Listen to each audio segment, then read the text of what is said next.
नमस्कार, आप सभी का बहुत स्वागत है साधना न्यूज में और मैं हूं आपके साथ मनीष कुमार। मुख्यमंत्री डॉक्टर मोहन यादव की अध्यक्षता में कैबिनेट बैठक का आयोजन किया गया, जिसमें प्रदेश हित के कई अहम फैसले लिए गए हैं। लोक स्वास्थ्य और चिकित्सा शिक्षा राज्य मंत्री नरेंद्र शिवाजी पटेल ने बताया कि सागर जिले के लिए 280 करोड़ की लागत से मिडवासा मध्यम सिंचाई परियोजना मंजूर की गई है। मंत्री पटेल ने कहा कि 16 अप्रैल से संसद का विशेष सत्र बुलाया गया है। इसमें नारी शक्ति वंदन के तहत महिलाओं को 33% आरक्षण का प्रस्ताव रखा जाएगा। वहीं अमरकंटक में श्री नर्मदे हर सेवा न्यास के संस्थापक अध्यक्ष स्वर्गीय भगवत शरण माथुर जी की जयंती पर विचार संगोष्ठी और श्रद्धांजलि सभा का आयोजन किया, जिसमें मुख्यमंत्री डॉक्टर मोहन यादव मुख्य अतिथि के तौर पर शामिल हुए। देखिए हमारी खास रिपोर्ट।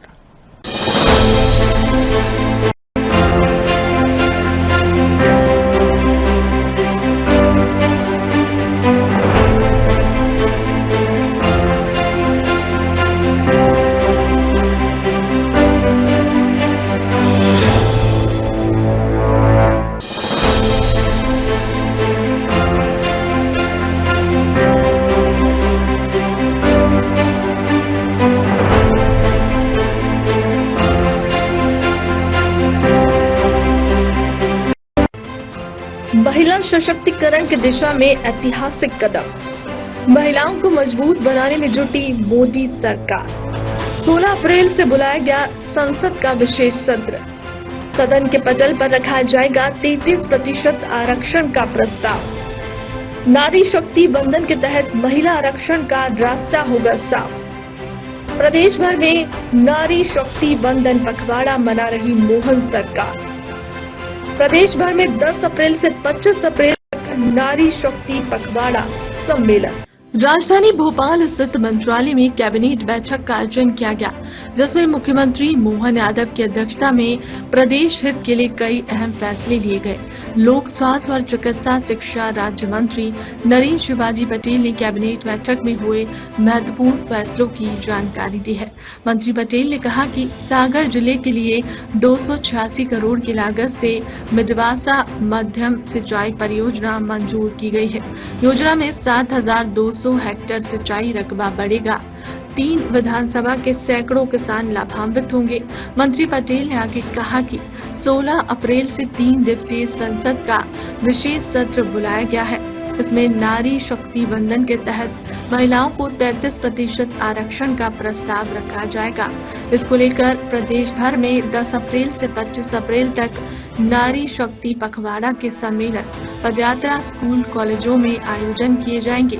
मंत्री पटेल ने कहा कि केंद्रीय गृह मंत्री अमित शाह ने 31 मार्च 2026 तक नक्सल मुक्त अभियान शुरू किया है। प्रदेश में समय से पहले टारगेट पूरा कर लिया। अब प्रदेश सरकार में जो नक्सल प्रभावित क्षेत्र थे, उन क्षेत्रों में जनजाति महोत्सव मनाएंगे। जन सामान्य को मुख्यधारा से जोड़ने का काम करेंगे।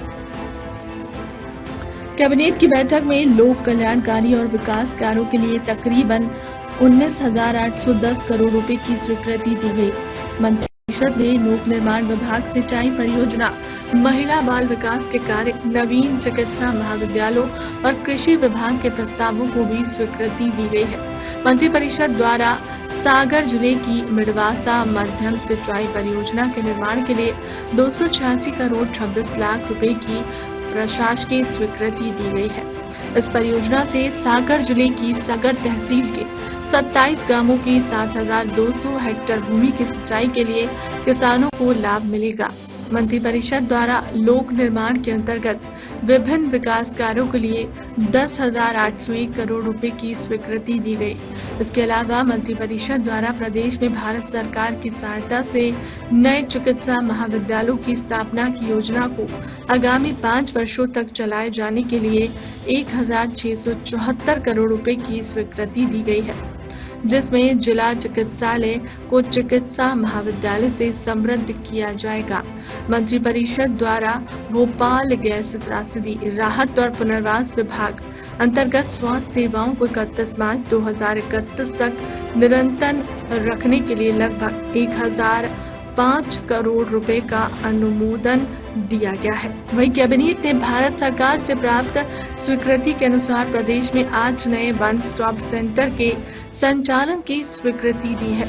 मेहर, मऊगंज, पांडुड़ा धार में, मनावर और पीथमपुर इंदौर में, लसूड़िया और सावेर और झाबुआ में, पेटलाबाद में नए वन स्टॉप सेंटर का संचालन किया जाएगा। 16 अप्रैल को जो संसद का विशेष 3 दिवसीय सत्र बुलाया गया है, उसमें नारी सशक्ति बंधन के लिए जो अधिनियम 2023 है, उसमें पहले जो भी कुछ ऐसे विचार थे उनको परिवर्तित करते हुए हम कैसे 2029 में ही ये लागू कर दें, ताकि लोकसभा के चुनावों में 33% स्थान महिलाओं को प्राप्त हो जाएं। उस दिशा में निश्चित रूप से संसद कानून बनाने जा रही है। उसके लिए आज मध्य प्रदेश के मंत्रिमंडल ने हमारे यशस्वी लोकप्रिय मुख्यमंत्री डॉक्टर मोहन यादव जी के नेतृत्व में आदरणीय प्रधानमंत्री जी का अभिनंदन किया है और साधार आभार व्यक्त किया है कि महिलाओं को 33% आरक्षण सुनिश्चित करने के लिए, विधायिका में आरक्षण सुनिश्चित करने के लिए यशस्वी प्रधानमंत्री जी ने एक विशेष सत्र बुलाया है। नारी शक्ति बंधन के समारोह को आयोजित करने के लिए मध्य प्रदेश की सरकार बड़े स्तर पर पूरे प्रदेश में विभिन्न कार्यक्रम आयोजित करने जा रही है। हमने 10 अप्रैल से 25 अप्रैल तक नारी शक्ति बंधन पखवाड़ा मनाने का सुनिश्चित किया है। पूरे प्रदेश में बड़े स्तर पर नारी शक्ति बंधन सम्मेलन होंगे, नारी शक्ति पदयात्राओं के कार्यक्रम होंगे। सभी महाविद्यालयों में नारी शक्ति बंधन से संबंधित अनेक बृहद स्तर पर कार्यक्रम आयोजित किए जाएंगे।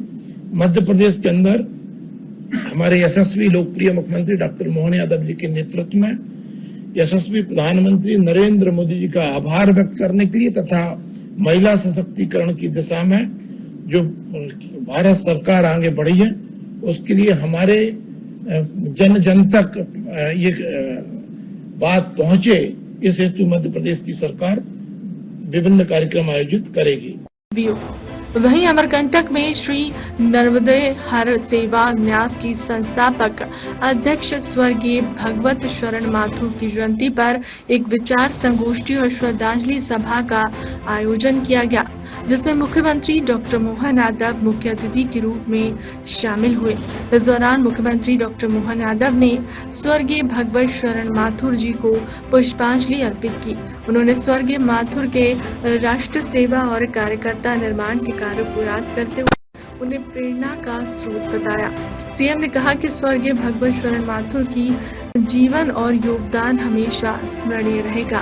संगठन के प्रति उनका समर्पण, राष्ट्रवादी विचारधारा के प्रचार प्रसार में अमूल्य भूमिका और मध्य प्रदेश में भाजपा और संघ की मजबूती में दिए गए योगदान हमेशा जीवित रहेगा। उन्होंने कहा कि माथुर जी का कार्य संकल्प और समर्पण का प्रतीक है, जो कार्यकर्ताओं को सदैव प्रेरित करता रहेगा। इसके बाद मुख्यमंत्री डॉक्टर मोहन यादव ने अमरकंटक में नर्मदा समग्र मिशन की समीक्षा की। इस दौरान राज्य मंत्री दिलीप अहिरा, राज्य मंत्री दिलीप जायसवाल समेत प्रशासन व अधिकारी मौजूद रहे। बोले नर्मदे महारानी की। आज इस कार्यक्रम में स्वर्गीय भगवत शरण माथुर जी की जयंती के अवसर पर नर्मदे हर न्यास के इस कार्यक्रम में संत वृंद आपके चरणों में प्रणाम करता हूं, अभिनंदन करता हूं। मंच पर ही विराजमान यहां के प्रभारी मंत्री श्रीमान दिलीप अहिरवार जी, हमारे एक और मंत्री अनूपपुर के ही माननीय दिलीप जायसवाल जी, अध्यक्ष कोल विकास प्राधिकरण श्रीमान रामलाल रोतेल जी, इस अवसर पर माननीय विधायक, जिला अध्यक्ष है ना, पहले क्या है, जिला अध्यक्ष अनूपपुर हीरा सिंह श्याम जी, यहां विधायक माननीय मनीषा सिंह जी, जय सिंह नगर शहडोल, माननीय कुलगुरु अटल बिहारी वाजपेयी विश्वविद्यालय बिलासपुर, पूर्व माननीय डीएन वाजपेयी जी। इस अवसर पर मंच पर विराजमान हम सबके साथ सारे अलग अलग दायित्ववान पदाधिकारीगण, आप सबको दोनों हाथ जोड़ के प्रणाम करता हूं, अभिनंदन करता हूं। मेरे साथ भोपाल से आए जन अभियान परिषद के उपाध्यक्ष माननीय मोहन नागर जी, पद्मश्री मोहन नागर जी, मैं भूल गया अपने कामों के दायित्व के बलबूते पर नागर जी ने सरकार के माध्यम से पद्म पुरस्कार प्राप्त किया है। नर्मदा समग्र के माननीय कार्तिकेय जी, आपका भी अभिनंदन है। आज सच में यहां इस आयोजन में आने का, यद्यपि इस स्थान पे आने का तो और भी बार मौका मिला। मां नर्मदा के आंगन में मां नर्मदा की कृपा से यह अमरकंटक का क्षेत्र, और न केवल मां नर्मदा, अमरकंटक बाबा महादेव की कृपा से नर्मदा, सोन, जोहिला, ये तीनों त्रिवेणी की धारा है। हम सबके लिए आनंद है अपने बीच में। वाकई परमात्मा की कृपा, जिस अमरकंटक की इस भावना के साथ कई राज्यों की जीवन रेखा के रूप में मां नर्मदा की धारा अपना आशीर्वाद लुटाती है, और सोन भी यहां से आगे बढ़ते हुए गंगा की धारा को समृद्ध करती है। हमारे लिए सौभाग्य की बात है, आज के इस दौर में सच में हमारे जीवन भर का पुण्य अगर हो तो अमरकंटक आने का मौका मिलता है। मैं अपने आप को धन्य मानता हूं, अपने आप को सौभाग्यशाली मानता हूं। ये सिद्ध क्षेत्र जिसकी कोख से मां नर्मदा, सोन, जोहिला प्रकट होती है। वाकई परमात्मा ने जब सृष्टि रची, पृथ्वी का अपना स्वरूप बना, इस क्षेत्र को विशेष आशीर्वाद मिला, जिसके बलबूते पर हजारों हजारों लाखों साल से, कब से है कोई नहीं जानता, लेकिन जब से सृष्टि है तब से अमरकंटक अमर है, ये पक्की बात है। ये आनंद हम सबके बीच में। वो पुण्य धरा जिसके लिए मैं अपनी ओर से हमारे परम पूज्य भगवत शरण माथुर जी को स्मरण करता हूं।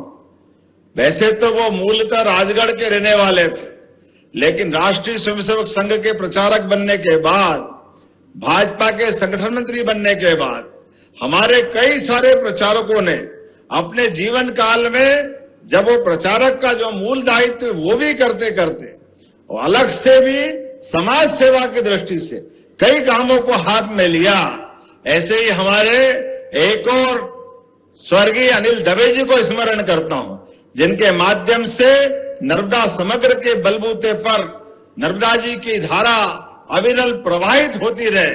पर्यावरण, प्रदूषण, बदलता जलवायु परिवर्तन, ऐसे सारे विषयों को लेकर के अनिल जी ने राजनीतिक क्षेत्र में रहते हुए भी इस बात पर भी विचार किया। हम उनके साथ नर्मदा समग्र की उस भावना को भी लेकर के आए हैं।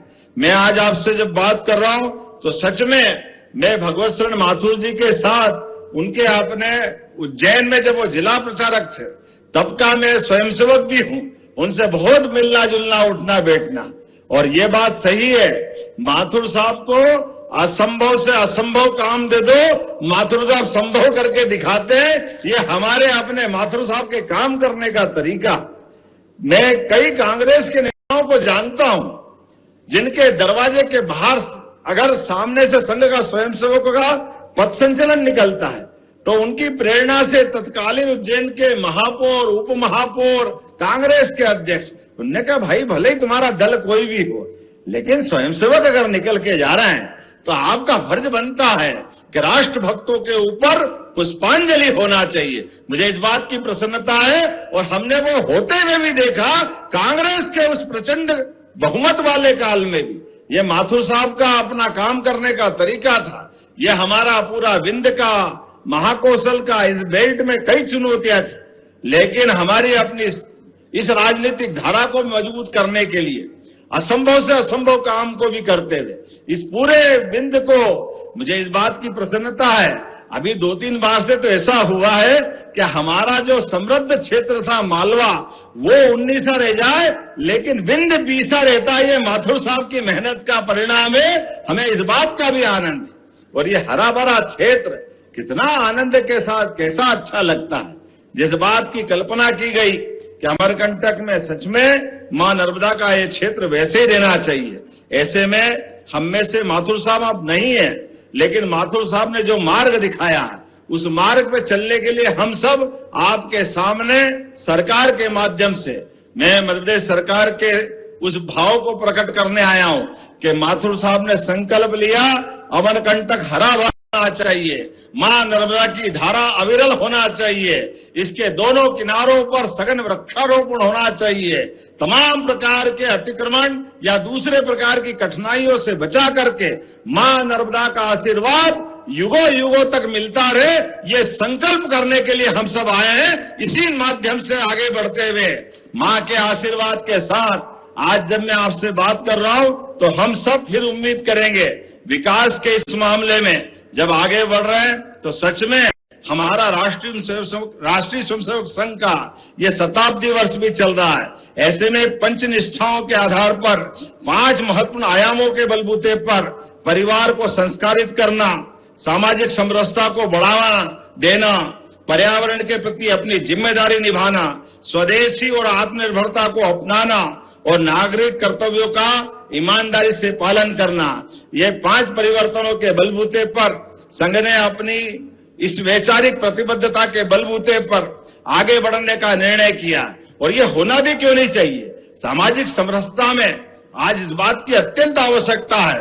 वैसे भी कल बाबा साहब डॉक्टर भीमराव अंबेडकर की जयंती है, उसकी पूर्व संध्या पर भी मैं आपको बधाई देना चाहूंगा और उम्मीद करूंगा बाबा साहब के माध्यम से जो उन्होंने जीवन भर अपने मूल सिद्धांतों के साथ हमारे हिंदू समाज की विविधताओं के साथ जो जातिगत बुराइयां थी उससे बाहर लाते हुए कमजोर से कमजोर आदमी के बीच में भी समता का भाव हो, समानता का भाव हो। लगभग 1000 साल की गुलामी का दौर भारत का रहा है।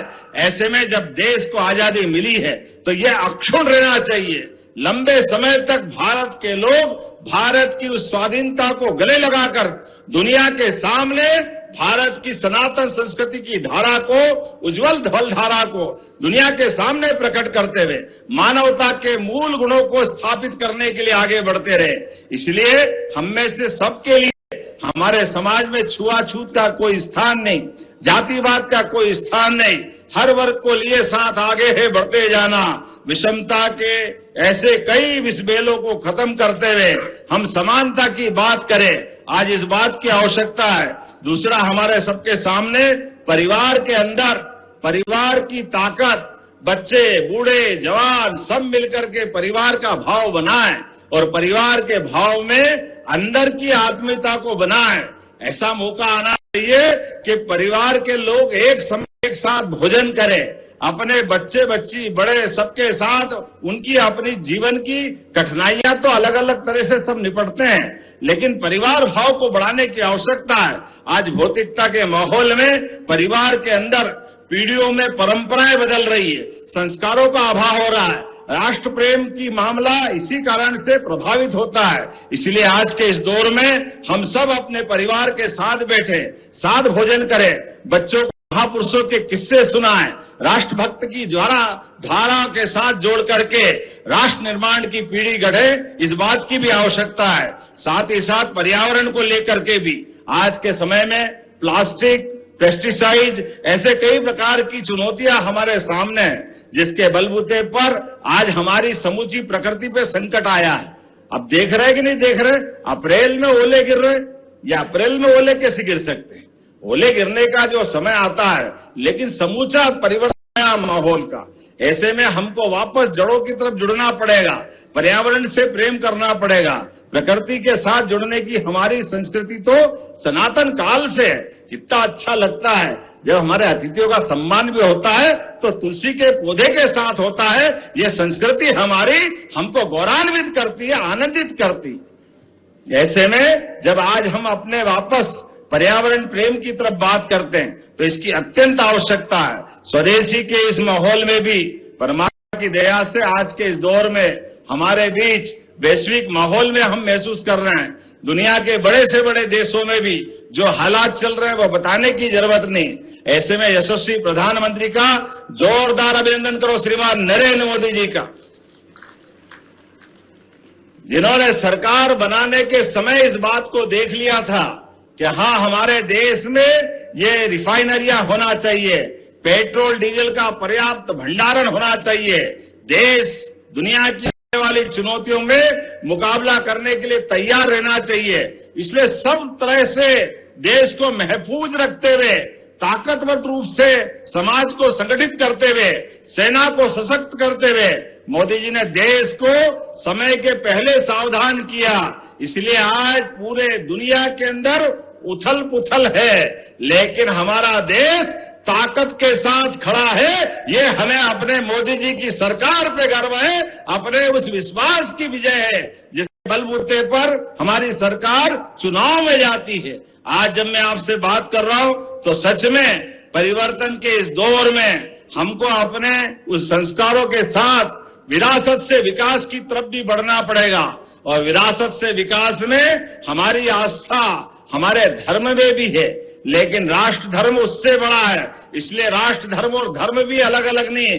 कई बार पंथों की इस मार्ग पे गलतियां हो जाती है, लेकिन मुझे इस बात का आनंद है हमारी सरकार के गठन होने के साथ ही हमने अपनी सनातन संस्कृति के सभी त्योहार धूमधाम से मना रहे हैं। जन्माष्टमी भी खूब आनंद से मनाते हैं और रामनवमी पे भगवान राम की जय जयकार करने में भी कोई शर्माने की आवश्यकता नहीं।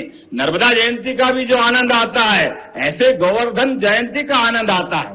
प्रत्येक त्योहार आनंद से मनाते हुए इन त्योहारों में छिपे हुए संदेश के बलबूते पर हम और आप सब मिलकर के देश के साथ प्रदेश को भी आगे बढ़ाना है, कदम से मिलाकर आगे चलना है। और ऐसे प्रकल्प में आके तो सच में मन प्रसन्न हो गया।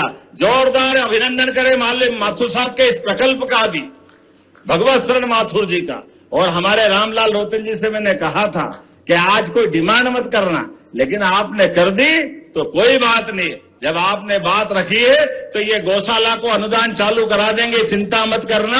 आपके अपने इस स्थान की गौशाला को मध्य प्रदेश सरकार की ओर से, और आपने कहा प्रवचन और बाकी स्थान की कोई जरूरत, आप एस्टीमेट भिजवाना, कलेक्टर यहां से मेरे अपनी तरफ से मंजूरी देने की घोषणा करता हूं कि हाँ, यहाँ हमारे सभी प्रकार के कार्यक्रम को बढ़ाने के लिए वो सब भी आवश्यक है। लेकिन एक निवेदन है, पर्यावरण हितैषी बनाना।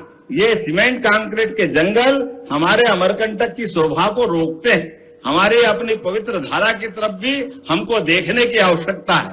जब मैं बात करा तो छोटी मोटी ताली थोड़ी बजना चाहिए, अच्छा दिल खोल के बजाओ, आनंद के साथ। हम जो भी करें अमरकंटक को सामने रख के करें, और अमरकंटक रहेगा तो सच में हमारा मध्य प्रदेश हरा भरा रहेगा। मध्य प्रदेश के गांव गली मोहल्ले में आनंद छाया रहेगा। मैं आज के इस अवसर पर, जब बदलते दौर में भारत बढ़ रहा है, सामर्थ्य, निर्णय, परिश्रम से हम विकसित और आत्मनिर्भर मध्य प्रदेश की तरफ ताकत के साथ बढ़ते रहेंगे। मेरी अपनी ओर से एक बार फिर भगवत शरण माथुर जी को स्मरण करता हूं। जन अभियान परिषद भी जलगंगा अभियान के माध्यम से, मध्य प्रदेश सरकार भी हमारे सभी जल स्रोतों की चिंता कर रही है। तमाम कुएं, बावड़ी, नदी, नाले, तालाब, हर स्थान पर लगभग हम 3 महीने काम करने वाले हैं। गुड़ी पड़वा से गंगा दशमी तक, और नर्मदा समग्र भी उसी में जुड़ा हुआ है। हमने नर्मदा जी के लिए भी संकल्प लिया है। एकमात्र मां नर्मदा ऐसी है जिसके किनारे की परिक्रमा होती है। इतनी पवित्र नदी है नर्मदा जी। जोरदार अभिनंदन करें अपनी माता के लिए। और परिक्रमा करने वाले भी क्या भाग्यशाली, ऐसा लगता परिक्रमावासी देवदूत की तरह आते हैं, अपने जीवन में केवल संकल्प करते हैं और निकल पड़ते हैं। तमाम प्रकार के जितने भी सांसारिक झंझट रहते हैं सबको घर पे छोड़ के आते हैं, लेकिन मां नर्मदा के आशीर्वाद से कोई भूखा नहीं सोता है, कोई परेशान नहीं होता है। अरे कितना अच्छा लगता है। कई बार गरीब से गरीब आदमी के दरवाजे भी अगर नर्मदा भक्त परिक्रमावासी पहुंच जाए और उसकी थाली में अगर एक रोटी है तो भी वो नर्मदा परिक्रमावासी को दे करके अपना जीवन धन्य करता है। कितनी पवित्रता है, कितना आनंद आता है।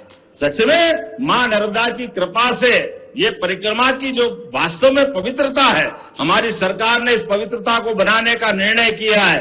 इसलिए सभी विभागों को जोड़ करके यथायोग्य प्रकार से परिक्रमा वासियों के लिए परिक्रमा स्थल अच्छे बने, परिक्रमा वासियों के रास्ते के मार्ग का निर्धारण हो, कई प्रकार की कठिनाइयां हैं, लेकिन पर्यावरण की भी चिंता करते हुए पर्यावरण के लिए जो जो हो सकता है वृक्षारोपण से लगा करके नर्मदा जी के किनारे और सहायक नदियों पे भी जो जो कर सकते वो सब करने का प्रयास करेंगे। लगातार हमारी सरकार बीते 2 साल से इस पे काम कर रही है, इसलिए यहां के बाद एक बड़ी बैठक हम अपनी सरकारी स्तर पे भी करने आए हैं, जिसके माध्यम से भविष्य में अमरकंटक और हरा भरा हो, यहाँ के जीवन में और आनंद आए और युगों युग तक अमरकंटक जाना जाए, ये हमारा सबका प्रयास होना चाहिए। इसलिए आप सबको भी एक बार प्रणाम करते हुए मेरे साथ सब बोलेंगे नर्मदे महारानी की। बहुत बहुत धन्यवाद। भारत माता की जय।